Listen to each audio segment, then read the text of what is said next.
Bonjour, je suis Franck Petit de Procivis Immobilier, USAP. Nous sommes un acteur complet de l'habitat. On travaille sur la promotion immobilière, la construction de maisons individuelles, l'aménagement foncier. Nous sommes également bailleur social et avons des agences immobilières. On est également syndic de copropriété. On a une particularité, c'est qu'on est membre de l'économie sociale et solidaire. On est le seul acteur français qui a cette organisation-là et qui couvre tous ces métiers. Aujourd'hui, on va vous parler des matériaux biosourcés. Pourquoi les matériaux biosourcés? Parce que notre engagement social se traduit aujourd'hui sur un deuxième pied qui est l'engagement environnemental. À ce titre, on a présenté hier le prix de l'immobilier social et environnemental qui a été remis à un partenaire fabricant de peinture. Aujourd'hui, donc, je suis entouré d'autres partenaires et d'un promoteur de notre réseau, promoteur et bailleur. Je vais donc laisser la parole à chacun d'entre vous pour vous présenter. Donc, je suis entouré de Soprema, Isoemp et du groupe Gambetta. Je commence, oui. Bonjour, je m'appelle Christophe Bourgoin. Je suis le directeur d'une usine qui fabrique de la ouate de cellulose pour le groupe Soprema, comme tu disais, Franck. Cette usine est basée à côté de Bordeaux, à Cestas. Le groupe Soprema, rapidement, c'est un groupe familial qui existe depuis 1908, qui est spécialisé dans l'étanchéité et l'isolation de bâtiments. L'usine donc, que je dirige fabrique de la ouate de cellulose. Alors la ouate de cellulose, c'est quoi? En deux mots, c'est un isolant vertueux qui est fabriqué à partir de papier recyclé. L'usine donc, produit à peu près 20 000 tonnes de watts par an, ce qui correspond à peu près à 130-150 maisons isolées par jour de production. Voilà pour Soprema et la ouate de cellulose. Merci Louis. Donc Louis Hautevar de la société Isoemp. Donc on est fabricant de blocs chaux-chanvre. On se targue d'être le fabricant européen de blocs de chaux-chanvre. On fait uniquement ça. Donc le chanvre, pour ceux qui ne connaissent pas, du coup c'est du cannabis industriel qu'on va mélanger avec de la chaux hydraulique aérienne et de l'eau. Et on va obtenir un matériau qui est ultra isolant, bas carbone, et qui va avoir aussi tout un tas de propriétés dont je parlerai tout à l'heure. L'usine est basée en Belgique, à côté de Namur. On est basé du coup à côté de Namur, excusez-moi. Donc, et on vend en France depuis 5 ans. Et le chanvre, lui, vient de France. Donc c'est la plus grosse chanvrière française qui produit nos matériaux. Voilà, je vais laisser continuer. Bonjour à tous. Et tout d'abord, avant de me présenter, merci beaucoup pour cette invitation, pour cette table ronde. Le groupe Gambetta, dont je fais partie, fait également partie du réseau Procivis. Le réseau Procivis, pour nous, nous apporte plusieurs choses. Tout d'abord, le fait de mutualiser les compétences et également d'accéder à des retours d'expérience et, comme justement ce qu'on est en train de faire, de parler de matériaux, entre autres biosourcés. Donc pour me présenter, Jérémy Riolet, je suis directeur technique du groupe Gambetta. Le groupe Gambetta est un promoteur immobilier coopératif et social. Nous avons principalement 2 métiers. Le premier métier, le locatif social, et le second métier, donc la promotion libre, accession libre, mais également l'accession abordable via le PSLA et le BRS. Pour résumer le groupe Gambetta très rapidement en quelques chiffres, nous avons cette année 101 ans d'expérience. Nous ne datons pas d'il y a quelques années. 150 collaborateurs répartis sur 8 agences au national et pour une moyenne de logements neufs de 800 à 900 logements à l'année. Et le lien, je pense, entre Gambetta et ce sujet aujourd'hui qui sont les matériaux biosourcés, c'est que nous réalisons depuis un bon nombre d'années des logements. Alors avant c'était le E3C2, après ça a été la RE 2020, RE 2025 et là nous sommes en cours de réalisation de logements en RE 2028. Voilà pour le pitch Gambetta. Merci Jérémy, merci à tous les trois. Alors maintenant, directement dans le vif du sujet. Jérémy, donc en tant que directeur technique, comment intégrez-vous les matériaux biosourcés dans vos projets de construction? Alors même avant de répondre à comment on les intègre, je vais répondre à pourquoi finalement on intègre des matériaux biosourcés dans nos bâtiments et dans nos réalisations. Alors il y a plusieurs raisons, je vais en retenir que 2. La première, pour limiter l'empreinte carbone de nos opérations parce qu'il y a une réglementation thermique, j'en ai un peu parlé tout à l'heure, qui s'appelle la RE 2020 et qui nous a poussé, RE 2020, 2025 et 2028, qui nous a poussé à décarboner finalement nos opérations.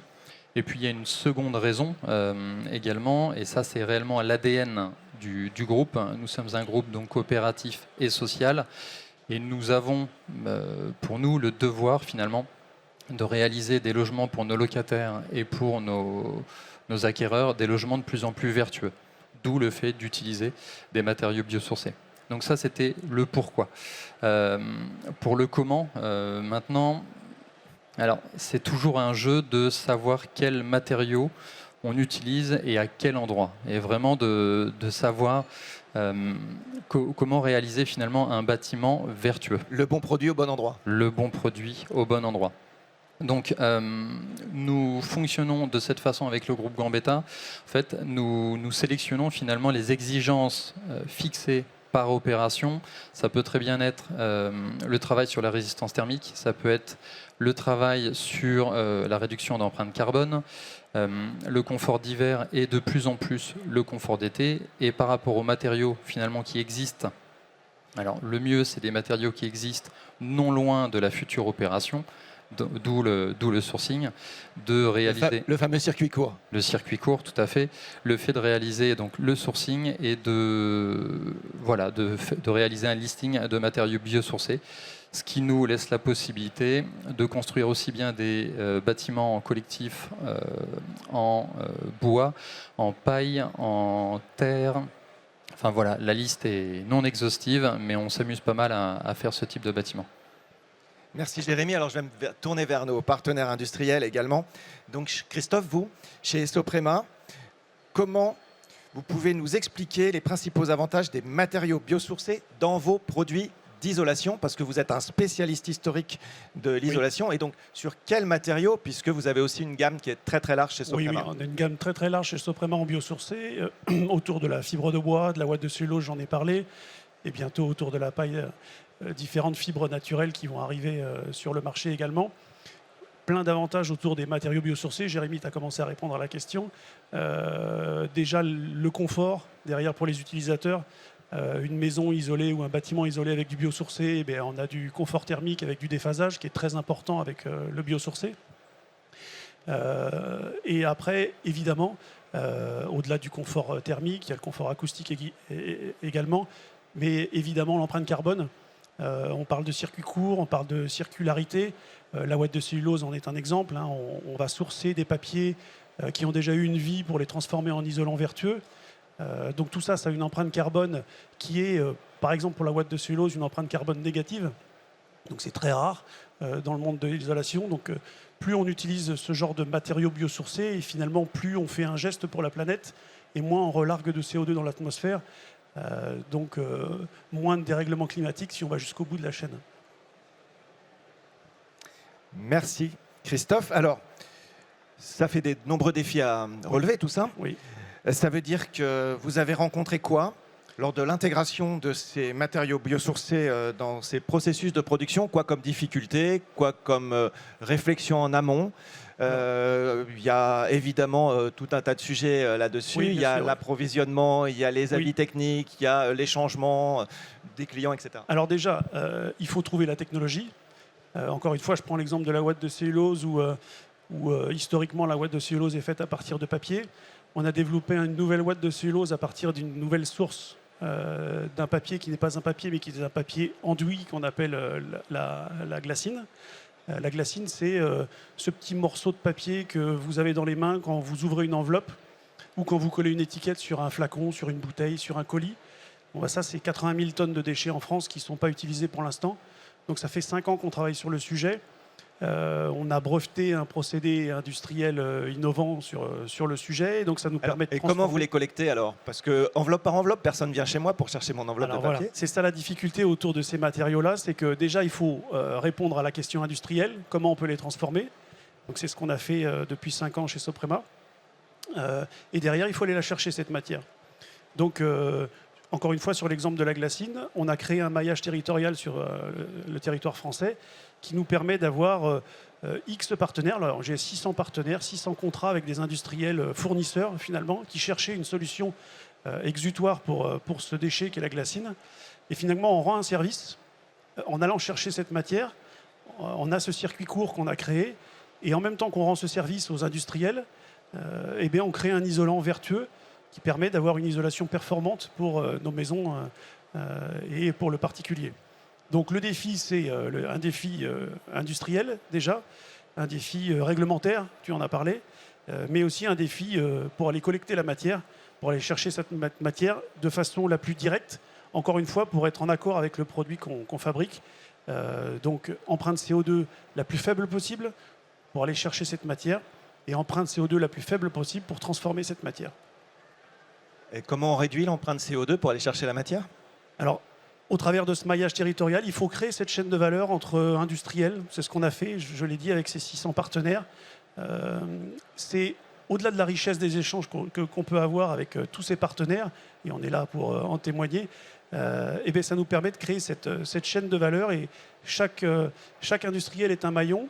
On fait partie de ce maillon qui permet de réduire cette empreinte carbone et de trouver une solution et un exutoire à des matières qui n'ont pas d'exutoire pour l'instant et qui finissent enfouies ou incinérées.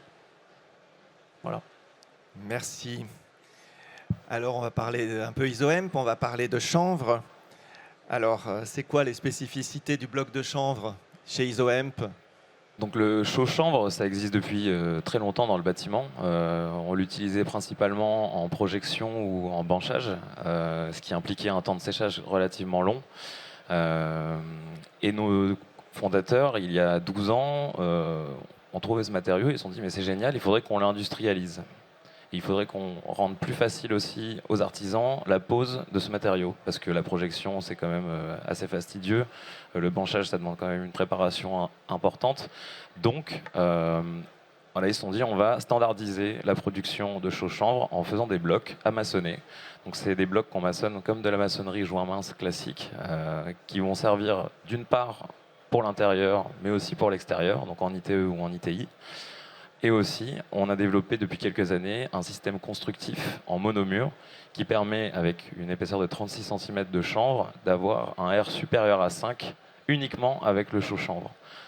On a parlé du monomure, mais les blocs, ils font quelle taille, quel poids par rapport à un moellon ordinaire en fait? Alors le bloc pour du 36 cm, du coup pour du système constructif, on est sur une vingtaine de kilos le parpaing. Donc c'est des blocs qui font 60 par 30 en dimension, donc c'est vraiment des gros parpaings. Mais qui sont plus légers que des parpaings conventionnels. Et l'avantage vraiment d'utiliser cette technique, c'est qu'on va éviter le multicouche qui parfois peut inclure un pare-vapeur, etc. et des produits potentiellement pétro-sourcés. Voilà, on vient complètement enlever le besoin d'utiliser ces matériaux-là et vraiment rester dans le matériau vertueux. Et donc le chaud chanvre, il a plusieurs attributs. Donc d'une part, c'est la correction thermique. Donc ça, c'est un isolant qui est aussi bon, voire moins bon à épaisseur égale que la ouate de cellulose, mais qui a justement d'autres attributs qui vont être justement la correction. Alors moins bon dans quelle proportion? C'est-à-dire qu'un isolant laineux va avoir un lambda de 0,35 à peu près, alors que nous, notre lambda va être de 0,071. Donc on va être entre guillemets 2 fois moins d'isolant qu'une laine pour une même épaisseur. Par contre, en termes de durée de vie et en termes d'acoustique, d'hygrométrie, de déphasage, d'inertie, on va avoir des valeurs qui sont un peu plus hautes, voire beaucoup plus hautes que les isolants laineux. Deuxième spécificité du bloc de chanvre, c'est son côté très bas carbone. Le chanvre est une plante qui capture énormément de CO2 lors de sa croissance. On parle de 9 à 15 tonnes de CO2 par hectare, donc c'est pas négligeable. Alors c'est quoi le chanvre en fait? Parce que ça capte, c'est une plante, c'est une question qu'il ne faut pas me poser parce que je peux en parler pendant 10 heures. Justement, on est là pour ça. C'est quoi le chanvre en fait? Alors le chanvre, c'est une plante qui est millénaire, qu'on utilise depuis vraiment des milliers d'années. L'être humain a pu se développer grâce au chanvre. Alors je vais vous expliquer pourquoi. La canebière à Marseille s'appelle la canebière pour le mot cannabis. Ça, très peu de personnes le savent et je vais vous expliquer pourquoi. Du 14e au 17e siècle, Marseille était un des plus gros ports d'Europe. Et à l'époque, on n'avait pas encore les bateaux à moteur, les bateaux thermiques. On avait des bateaux à voile. Et ces voiles, il fallait bien les produire. Et les voiles et les cordes de ces bateaux étaient faites en chanvre. donc pendant quand même des centaines d'années. Pourquoi ? Parce qu'effectivement, le chanvre est une matière qui est imputrescible. C'est une matière qui ne va pas du tout craindre l'eau, l'humidité, d'autant plus l'eau de mer. Et donc, c'est du cannabis industriel. Donc, en France, on a été un des plus gros producteurs mondiaux. Il y a 150 ans, on avait 200 000 hectares de chanvre en France. Aujourd'hui, on est timidement à 25 000 premiers producteurs européens tout de même. Mais c'est une plante qui était cultivée quasiment autant que le bois à l'époque. Cette plante a la capacité de produire des matériaux de construction. Elle peut aussi produire du bioplastique, de l'alimentaire, de l'énergie. On peut littéralement tout faire ce qu'on peut faire avec du pétrole, avec du chanvre. Donc c'est vraiment une matière qui a un passé et qui a un avenir certain si on continue à avoir cette vision vertueuse et durable.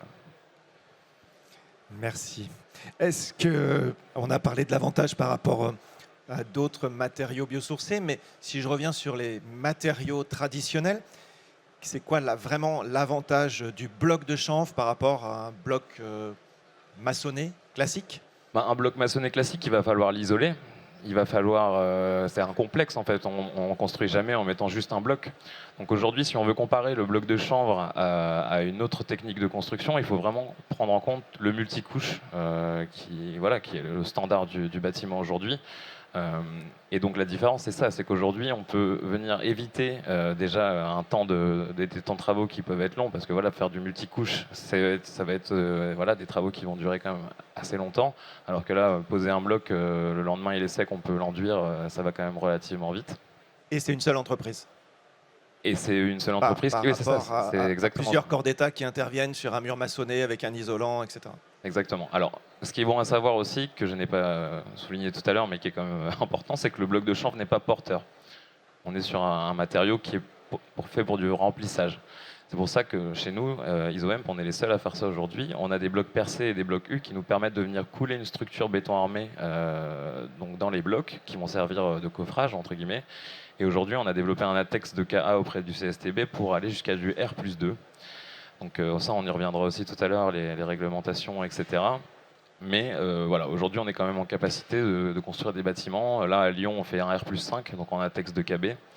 Donc voilà, petit à petit, on grandit, on a de plus en plus de possibilités de faire des bâtiments de plus en plus hauts, de plus en plus importants. Et c'est un matériau qui, vraiment, si je devais donner une caractéristique, c'est un matériau qui, hors construction neuve, plutôt rénovation, c'est un matériau qui va s'adapter vraiment au bâti ancien, qui va l'enrober sans l'abîmer, lui conférer une perspirance. Et c'est vraiment ça, le gros point fort du chanvre, c'est la perspirance qu'il donne au bâtiment, le confort, le côté cocon en fait. Alors c'est quoi la perspirance ? Moi je sais un peu, mais les gens qui nous écoutent peut-être pas forcément. Alors la perspirance, c'est justement la capacité d'un matériau à gérer la vapeur d'eau, donc à la faire aller de l'extérieur vers l'intérieur, qu'il y ait un transfert en fait de vapeur d'eau dans le matériau. Et le chanvre est un des matériaux qui offre le plus de perspirance justement, et c'est vraiment ça l'attribut du produit que je mettrai en avant. Merci. Alors, on a parlé d'un chantier à Lyon, on parle de perspirance. Des chantiers, on en fait, puisque c'est le job de Jérémy et de Gambetta sur Lyon, mais sur d'autres villes en France. On a parlé du chanvre, mais de perspirance. Donc, on a un ou deux exemples de ce qu'on fait globalement sur un ou deux dossiers particuliers avec tel type de matériaux biosourcés. Pourquoi, comment Alors, choisir que 2 exemples. J'ai la chance de pouvoir dire qu'on a beaucoup plus d'exemples dans le groupe Gambetta. Alors 3 et c'est ça qui est chouette. Non, allez, sur deux beaux exemples. On a livré une opération à Bagneux il y a 4-5 mois. Alors je prends mes notes parce que j'ai plus tout ça en tête, mais c'était l'opération Terre et Ciel, un collectif de 42 logements en R+. Je te coupe, ça veut dire que on ne fait pas qu'en parler. Dans le réseau Procivis et chez Gambetta, on ne fait pas qu'en parler. On a construit et livré, on a du vrai retour d'expérience. Oui, tout à fait. Et comme je le disais en préambule, nous avons 101 ans. Donc on a de l'expérience. Et on a commencé les matériaux biosourcés il y a pas mal de temps. Donc opération de Bagneux, en termes de matériaux biosourcés, on était parti sur de la BTC, la brique terre crue, qui était réalisée à moins de 15 km de l'opération. Donc en termes de bilan carbone, rien que sur les transports, c'était génial. Ça a été la première opération livrée en BTC en région parisienne. Et on était ravis de le faire et l'équipe de Paris a super bien géré cette opération. Et donc pour nos clients locataires et donc propriétaires, la BTC leur a apporté plusieurs choses, mais dont on parlait de perspirance tout à l'heure, réellement en fait un réel confort dans le logement et une gestion de l'humidité, de l'hygrométrie et également on appelle ça le déphasage, mais c'est la différence de température entre l'extérieur et l'intérieur qui est en plein été génial. Alors on n'a pas eu un super été, mais peut-être que ça reviendra. Mais en tout cas, voilà, pour cette opération à Bagneux, vraiment de très bons retours.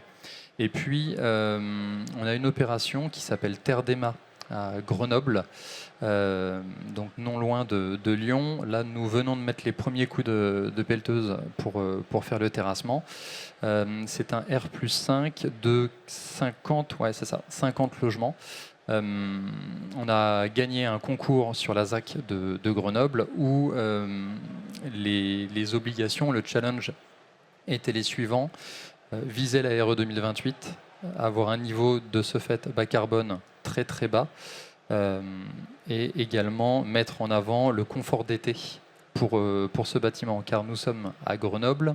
Grenoble fait partie, ou doit être même la ville la plus chaude en été en France. Et donc, la différence de température entre la journée et la nuit font que on doit créer des bâtiments super isolés, respirants. Et tout ça, bien entendu, à un coût maîtrisé. Donc, premier coup de pelle pour Lyon, RE 2028. Structure béton, le rez-de-chaussée étant pisé. Donc là, vraiment, sur ce bâtiment, on a cumulé tous les matériaux biosourcés. C'est quoi le pisé? Et géosourcés. Alors le pisé, en fait, c'est une vieille technique de réalisation de murs où en fait on apporte des gros blocs de terre finalement que l'on monte les uns sur les autres. Alors le pisé peut être porteur sur ce projet. Il n'est pas porteur, il est vraiment sur un habillage. Et donc ce pisé nous habille tout le socle du bâtiment. Et ensuite nous sommes en R+5 sur une ossature bois, remplissage paille et à l'intérieur un enduit terre crue. Donc on cumule tous les matériaux biosourcés et géosourcés et on arrive à une moyenne de 26 ou 28 kg de matériaux biosourcés par mètre carré. Et une fois de plus pour de l'accession libre et sur des logements avec des prix, je vais dire, classiques. Et 28 kilos sans utiliser de bois direct, enfin en utilisant du bois mais pas en sol constituant biosourcé. Oui, en bois finalement on a l'ossature, la FOB, enfin la façade ossature bois contre le bâtiment, mais sinon en effet de la paille, un peu de bois, de la terre pour les matériaux géosourcés, des sols. Alors on a le plancher en béton armé, mais tous les sols sont en parquet. On est vraiment sur des matériaux qui sont chouettes et on a hâte de la faire cette opération et de rentrer dans l'exécution, de faire monter le bâtiment. Les fondations vont être coulées dans 2 ou 3 semaines maximum. Donc ça y est, c'est parti et on a hâte de la voir s'élever. Moi aussi. Ça veut dire qu'on a 5 ans d'avance sur la réglementation environnementale en utilisant des matériaux biosourcés sans faire appel à de la technologie spécifique en termes de chauffage, ventilation, etc. Et on gagne beaucoup en confort, si j'ai bien compris. Alors, de l'avance, oui, mais c'est-à-dire que dès qu'on était sur la RE 2020, nous on était déjà en fait lorsque la RE 2020 est arrivée, on était déjà sur la 2025. Et ainsi de suite. Le but d'un promoteur, c'est de voir en avant et c'est d'anticiper finalement toutes ces réglementations par le biais de ces matériaux. Très clairement, on n'a pas trop le choix, et tant mieux, d'utiliser des matériaux biosourcés. Donc si on apprend à les utiliser le jour où la réglementation tombe, ça sent la casse à plein nez. Donc sur cette opération, le choix réellement d'être en RE 2028 au début, on l'avait pris comme une imposition parce que le concours nous demandait, nous poussait à aller sur des résultats qui étaient assez innovants, minimum RE 2025. Dites-nous-en un peu plus et finalement en montant cette structure et cette ossature, naturellement on arrive sur des résultats qui sont top. Pour nous aider aussi, on a un réseau de chaleur, réseau urbain qui passe dans cette ZAC et nous nous raccordons directement dessus. Donc encore moins de déperdition par rapport à ce type de réseau de chaleur. Alors tout ça fait qu'il y en a en livraison, il y en a d'autres qui démarrent, excusez-moi, mais il y a des obstacles quand même, c'est pas si simple. Alors quels sont les principaux obstacles que vous avez rencontrés sur l'opération qui a été livrée précédemment par rapport aux obstacles qu'on retrouve maintenant sur un programme? Qu'est-ce qui a évolué dans le temps? Alors les obstacles, oui, il y en a eu et je pense qu'il y en aura encore, ils seront différents forcément. Tout d'abord, l'aspect réglementaire. Alors, je vais vous dire plein de gros mots et on va se boucher les oreilles. Je vais vous parler d'ATEX, je vais vous parler d'avis défavorables de bureaux de contrôle, d'avis de chantier, d'assureurs dommages ouvrages qui, sur certains projets, peuvent être un peu frileux, finalement, pour nous assurer. Donc ça, réellement, les obstacles, c'est cette réglementation et la complexité finalement de mettre en pratique et de mettre en œuvre des matériaux qui pour l'instant ne l'ont jamais été ou pas beaucoup finalement, et surtout sur du collectif. Où il y a très très longtemps. Où il y a très très longtemps et où la dommage ouvrage n'existait pas à l'époque, je pense. Donc ça c'est vraiment pour la complexité réglementaire. Après, on a une deuxième complexité, j'en ai pas trop parlé pour l'instant, mais en tant que promoteur, je me dois de parler de coûts travaux, et j'en suis désolé. Mais aujourd'hui, en fait, par le biais de cette réglementation qui ne cesse d'augmenter en termes de résistance thermique, de qualité des matériaux et autres, nous, notre coût travaux n'augmente pas aujourd'hui.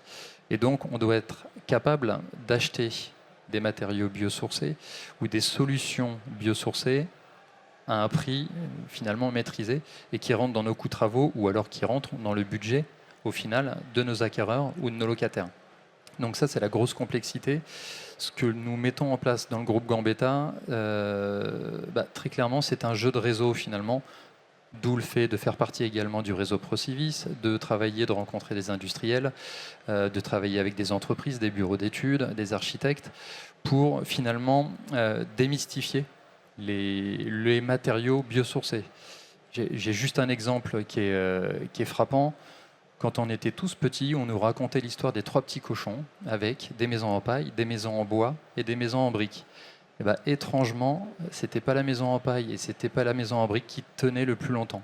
Donc on a ça en tête, se dire que les maisons en bois et en paille sont pas très qualitatives, ne sont pas très costauds et ce sont des choses à démystifier pour la suite de la construction. Alors, les défis et la réglementation, c'est aussi du côté des industriels. Je me retourne vers ISOEMP. Alors vous, les défis réglementaires, vous les subissez. Alors nous, on les subit en chantier, mais vous les subissez à la production. Avant même. Avant. Donc, alors, quels sont vos défis à relever de votre côté? Le souci, entre guillemets, c'est que ce sont les PME qui portent l'innovation. Quand même. Aujourd'hui, les petites entreprises émergentes, ce sont elles qui portent l'innovation. Dans le bâtiment, quand on veut venir faire certifier un matériau, on a la case CSTB à aller cocher. On devient forcément ami avec eux, obligatoirement, tellement on les côtoie. Et je fais un petit clin d'œil à ma directrice commerciale, Delphine Courtois, qui a beaucoup échangé avec eux. Et c'est vrai que tant qu'on n'a pas d'avis technique, même si notre produit est super vertueux, même si en fait on ne peut pas le prescrire dans du public. Il va y avoir du privé qui va pouvoir s'arranger avec son assureur et dire non mais moi c'est bon, ce matériau-là je lui fais confiance, j'attends pas forcément d'avoir tous ces avis techniques et donc on va pouvoir sortir des petits chantiers comme ça. Mais si on veut aller sur du collectif, si on veut aller sur des logements sociaux, etc., là l'avis technique il est obligatoire. Donc nous on a pris le pas de d'abord commencer par un ATEX de KA. Donc il y a 3 différents ATEX. Il y a l'ATEX de KA sur 2 ans, l'ATEX de KB pour un chantier et l'ATEX de KC qui reprend un ATEX de KB pour un nouveau chantier. Donc on a un ATEX de KA sur notre solution constructive. On a eu un ATEX de KB sur l'immeuble à Lyon pour du R+5. Mais voilà, ça reste aujourd'hui des exceptions. Et aujourd'hui, la réglementation fait que le R est mis sur un piédestal. Aujourd'hui, le R, c'est vraiment tout le monde ne jure que par le R. Et nous, en tout cas, je ne sais pas si pour la ouate de cellulose, c'est la même chose. C'est le même combat. Hein. Même combat. Il ne faut pas tout miser sur le R. Tu le C'est disais ça. tout à Le l'heure. R ne fait Le pas R, tout. ça veut dire quoi le R? C'est la résistance thermique des matériaux. Donc aujourd'hui, si on part sur le R 2020, le R sur de la construction neuve, le R doit être supérieur à 5. Ok. Quand on veut faire de la réno, selon le projet, il faut aller chercher un R de 3, un R de 4, etc. Et c'est vrai que nous, par exemple, typiquement avec nos matériaux, si on veut aller chercher un R de 3 en ITI, on va devoir mettre 25 cm en intérieur. Et ça, les propriétaires, ils ne sont pas très friands de perdre tant de mètres carrés. Alors qu'en réalité, si on prenait toutes les autres caractéristiques, notamment la gestion hygrométrique, etc., ben, en fait, on pourrait diviser par 2 l'épaisseur du bloc. Donc on aurait un R beaucoup plus faible, certes, mais en fait, si on prend vraiment toutes les caractéristiques intrinsèques au produit, on pourrait aller chercher des épaisseurs moins importantes et donc beaucoup plus facilement prescrire des produits comme ça. Donc c'est surtout sur ça, enfin c'est aujourd'hui si on doit se heurter à quelque chose, c'est ce R mis sur un piédestal et sur ces réglementations qui sont d'une part ultra coûteuses, hein, on parle de plusieurs centaines de milliers d'euros hein, pour aller faire les tests, etc., les tests au feu, tous les tests à faire pour avoir les avis. Et ça pour des petites entreprises comme nous c'est un peu compliqué. Voilà. Si je dois donner un point, c'est ça. Après, pour la construction en elle-même, les maçons sont très friands de travailler avec nos produits. C'est de la maçonnerie classique, comme je l'ai dit tout à l'heure. Sur la mise en œuvre, on n'a pas de problème. C'est vraiment la réglementation qui aujourd'hui nous freine et nous permet pas d'avancer aussi vite qu'on l'espérerait. On a bien compris le sujet de la réglementation, effectivement, et de tout ce qu'il faut mettre en œuvre pour obtenir l'autorisation, en fait, hein, de poser vos matériaux. Mais il y a les entreprises, tu viens d'en parler. Donc les entreprises, il faut les trouver, les accompagner, les former. Je suppose que créer une filière de mise en œuvre du chanvre, ça ne se fait pas tout seul non plus. J'ai un beau bâton de pèlerin et c'est vrai que ça se fait vraiment au porte-à-porte. Alors parfois, on a la possibilité de faire des rencontres avec de nombreux professionnels lors des journées dédiées. Mais sinon, c'est vrai que ça reste vraiment de l'entreprise qui vient nous voir en disant j'ai des clients qui cherchent du matériau biosourcé, qui veulent avoir un environnement sain chez eux. Comment je peux leur prescrire vos produits et comment je les mets en œuvre? Parce que je ne les ai jamais mis en œuvre. Et alors pour ça, nous, on a mis en place quelque chose, c'est qu'on a en amont du projet, on va d'abord identifier tous les points du projet, que ce soit de la réno ou de la construction. Et ensuite, au moment du démarrage du chantier, on va avoir quelqu'un de chez nous, qui est notre démonstrateur formateur, et qui va venir pendant une demi-journée, une journée, former les maçons aux petites spécificités. Ça reste vraiment de l'abruti. Vraiment, au bout d'une demi-heure, une heure, les maçons nous disent en fait, c'est vraiment super simple. Mais on a quand même mis ça en place parce qu'effectivement, pour être porteur du changement, il faut aussi porter l'éducation sur ce changement-là. Et c'est un rôle qu'on prend avec plaisir, mais certes qui est quand même fastidieux. Et alors, quelles sont ces spécificités? Parce qu'en fait, eux, ils ont l'habitude de poser souvent des blocs, hein, des blocs gris ou des blocs rouges, mais ils posent des blocs bien souvent. Donc, dans le détail, sur quel point d'attention vous les formez particulièrement par rapport aux blocs habituels? On va former à la prise du bloc. Là, j'en ai ramené un. Je vais pouvoir le montrer un petit peu à l'assemblée. C'est des matériaux qui sont assez friables en fait. Hein. C'est vraiment des petits copeaux de bois de champ. C'est des copeaux de bois en fait, hein, vraiment agglomérés avec de la chaux. Donc, si on vient gratter, il se trouve que ça se délite un petit peu. Donc, au lieu de les prendre par les arêtes, on va plutôt prendre par les faces pour éviter d'abîmer le bloc. Ça, c'est une chose. Après, ça va être aussi sur le joint mince. On va être assez intransigeant sur les 3 mm parce que si on met trop de colle, on va avoir une perte d'efficacité thermique. Voilà, c'est des petites choses comme ça qu'on met en avant auprès des professionnels et qui comprennent relativement vite. Hein. C'est pas compliqué, il faut le savoir. Donc c'est juste très simple et ça demande d'être un peu soigneux tout simplement. Exactement. Merci. Alors, chez Soprema, tout à l'heure, on nous parlait de collecte sur plein de matériaux, sur plein de produits. Oui. Et puis derrière les matériaux, il y a aussi d'autres industriels qui produisent du déchet, etc. Exactement. Donc, je sais que vous, il y a le partenariat entre Isohemp et les artisans pour les amener à mieux se former. Et puis, évidemment, chez Soprema, il y a des décennies que vous accompagnez les artisans, les promoteurs, les constructeurs, etc.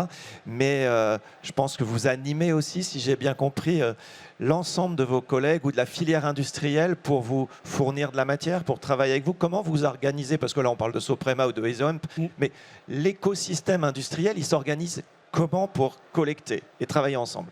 Alors, c'est un petit peu comme Louis. On prend son bâton de pèlerin.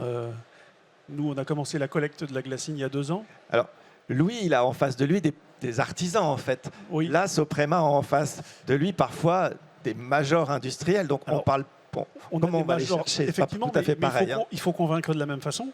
Quand on va collecter du déchet, eh bien, il faut convaincre des responsables qualité sur notre démarche RSE, sur notre démarche vertueuse. Donc, mais comme Louis, en fait, même si on est Soprema et même si on représente un acteur assez important dans le monde du bâtiment, eh bien, c'est un produit innovant, donc il faut convaincre, il faut démontrer ce qui peut être des évidences dans d'autres pays. Si je prends l'exemple de la ouate de cellulose en Amérique du Nord, qui est utilisée depuis un siècle, il n'y a plus de débat autour de ce produit, en fait. La ouate, ça fait une quinzaine d'années que ça existe en France, donc c'est un produit jeune encore. Et en plus, on vient de faire une innovation avec un nouveau produit qui est toujours de la ouate, mais à base d'une autre matière. Donc il faut sans arrêt prendre son bâton de pèlerin, convaincre, aller collecter, mais en même temps, comme je disais tout à l'heure, c'est une richesse d'échange entre industriels où en fait, on s'aperçoit qu'on a tous les mêmes problèmes. Donc on essaie de mutualiser nos forces autour des déchets, mais pas que. Hein. Si on parle que des déchets, il y a plein de choses. Il y a le papier, mais il y a aussi les cartons, il y a aussi le plastique, il y a aussi tout un tas de matières où il nous faut, nous, industriels, trouver des solutions, en fait. On a des objectifs qui sont clairs dans nos déchets, c'est de les diviser par 2 d'ici l'horizon 2030, je crois. Donc, il faut tous qu'on fasse notre part du chemin. Alors, avec des fibres naturelles, on le fait aussi. Avec des fibres recyclées, on le fait. Donc, pour rejoindre ta question, c'est encore une fois des échanges qui sont vertueux du début à la fin, finalement, mais il faut convaincre. Il faut convaincre parce que on parle de prix sur les matériaux biosourcés, mais plus on va en faire et finalement, plus on va rejoindre des solutions traditionnelles. Sur des produits comme la ouate ou la fibre de bois, on s'aperçoit que là, on en fait depuis, encore une fois, une quinzaine d'années. Donc, le prix au mètre carré rejoint le prix d'autres solutions plus traditionnelles et finalement moins performantes, si on ne regarde pas juste par la lorgnette du R. Donc, tout ça nous amène à des solutions qui ont du sens. On crée des chaînes de valeur entre industriels, entre professionnels.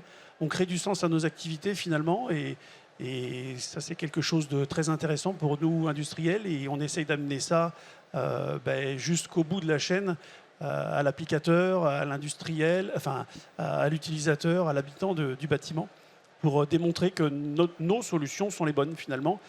Et comme tu le disais tout à l'heure, Jérémy, on n'a pas le choix que d'y aller, finalement. Nous, on collecte à peu près 2000 tonnes juste par mois de matière recyclée pour faire de la ouate de cellulose. À peu près 1000 tonnes de glassine, une collecte qu'on a montée il y a un petit peu moins de 2 ans, donc ça fonctionne. Il faut avoir évidemment les moyens. Alors nous, pour Soprema, donc, quand on croit à quelque chose, on y va à fond. On n'est pas une PME, mais on essaye d'avancer dans ce sens-là. On essaye de mettre les moyens dans des solutions qu'on croit répondre à des préoccupations d'environnement, de société. Et voilà. Merci. Alors, puisqu'on est dans la relation entre les acteurs, je vais me retourner à nouveau vers le groupe Gambetta. Nous, l'interlocuteur, quand on est promoteur, c'est aussi un client. Donc, il y a des chantiers livrés, il y a des opérations en cours. Ça veut dire que certains occupants peuvent déjà faire leur retour d'expérience. Tu as dit, tu as parlé de la perspirance, tu as aussi parlé de la perspirance, des différences thermiques, de déphasage, etc. Donc, ils vivent ça comment quand on leur vend au départ ou quand on va là, sur un projet en réservation ils vivent ça comment qu'on leur fait pas la maison des 3 petits cochons et puis une fois qu'ils sont dedans, ils sont, je suppose, pas mécontents de se retrouver dans un bâtiment, dans un logement qui a de la terre crue, de la paille, du bois, etc. Et il doit s'y sentir bien, si j'ai bien compris.